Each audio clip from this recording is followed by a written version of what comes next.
కలిగిన ఆలోచనలే నాకు లాభమాయను. ఆలోచనకర్త ఆలోచనకర్త నీ ఆలోచనే నాకు క్షేమమయ్యా.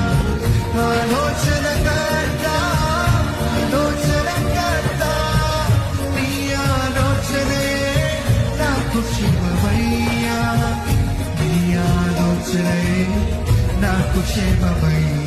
నీ ప్రేమే చూపకపోతే నేనేమైపోతునో, నీ కృపయే లేకపోతే